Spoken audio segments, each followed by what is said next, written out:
ನೀವು ಮನೆಯಲ್ಲಿ ಪೂಜೆ ಮಾಡಬೇಕಾದ್ರೆ ನೀವು ಹಚ್ಚುವಂಥ ಅಗರಬತ್ತಿಯಿಂದ ನೀವು ಒಂದು ದೊಡ್ಡ ಪಾಪಕ್ಕೆ ಭಾಗಿಯಾಗ್ತಾ ಇದ್ದೀರಾ ಹಾಗೂ ಇದರಿಂದ ನೀವು ತುಂಬ ದೊಡ್ಡ ಪರಿಣಾಮಗಳನ್ನು ಎದುರಿಸಬೇಕಾಗಬಹುದು. ಏನಕ್ಕೆ ಅಂತ ಅಂದ್ಬಿಟ್ಟು ಹೇಳ್ಕೊಂಡು ಕೊಡ್ತೀನಿ. ಅದಕ್ಕಿಂತ ಮುಂಚೆ ನಾನು ನಿಮ್ಮ ಭವಿತ ಸಹ ನೀವು ನೋಡ್ತಾ ಇದ್ದೀರಾ C5 Tech YouTube channel. So ಜಾಸ್ತಿ ಟೈಮ್ ವೇಸ್ಟ್ ಮಾಡಿದೆ, ಬನ್ನಿ ವಿಡಿಯೋನ ಸ್ಟಾರ್ಟ್ ಮಾಡೋಣ.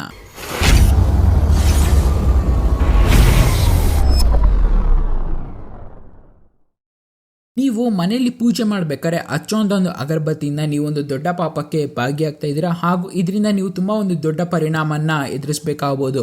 ಯಾಕೆಂದರೆ ನಮ್ಮ ಒಂದು ಹಿಂದೂ ಧರ್ಮದ ನಂಬಿಕೆಯ ಪ್ರಕಾರ ನಾವು ಪೂಜೆ ಮಾಡಬೇಕಾದ್ರೆ ಈ ಒಂದು ಅಗರಬತ್ತಿ ಯಾವುದು ಬ್ಯಾಂಬೂ ವುಡ್ಡಿಂದ ಯೂಸ್ ಆಗಿರುತ್ತೋ ಅದನ್ನು ಹಚ್ಚುವಂತಿಲ್ಲ. ಯಾಕೆಂದರೆ ಹಿಂದೂ ಧರ್ಮದಲ್ಲಿ ಬ್ಯಾಂಬೂ ವುಡ್ನ ಮನುಷ್ಯರದು ಚಟ ಕಟ್ಟೋದಕ್ಕೆ ಯೂಸ್ ಮಾಡ್ತಾರೆ, ಆದರೆ ಅದನ್ನು ಸುಟ್ಟಾಕೋದಿಲ್ಲ. ಆದ್ದರಿಂದ ಹೇಳ್ತಾರೆ ಬ್ಯಾಂಬೂ ವುಡ್ನಿಂದ ಮಾಡಲಾಗಿರುವ ಅಗರಬತ್ತಿಯನ್ನು ಹಚ್ಚೋದ್ರಿಂದ ಪಿತೃದೋಷ ಹಾಗೂ ವಂಶದ ನಷ್ಟಕ್ಕೂ ಕಾರಣವಾಗುತ್ತೆ ಅಂತ ಹೇಳ್ತಾರೆ. ಹಾಗೂ ಸೈಂಟಿಸ್ಟ್ ಕೂಡ ಹೇಳ್ತಾರೆ ಬ್ಯಾಂಬೂ ವುಡ್ ನಲ್ಲಿ ಲಿಡ್, ಆರ್ಸೆನಿಕ್, ಕ್ರೋಮಿಯಂ, ಕ್ಯಾಡಿಯಂ ಹಾಗೂ ಕಾಪರ್ ಅಂತ ಮೆಟಲ್ಸ್ ಇರುತ್ತೆ ಅಂತ.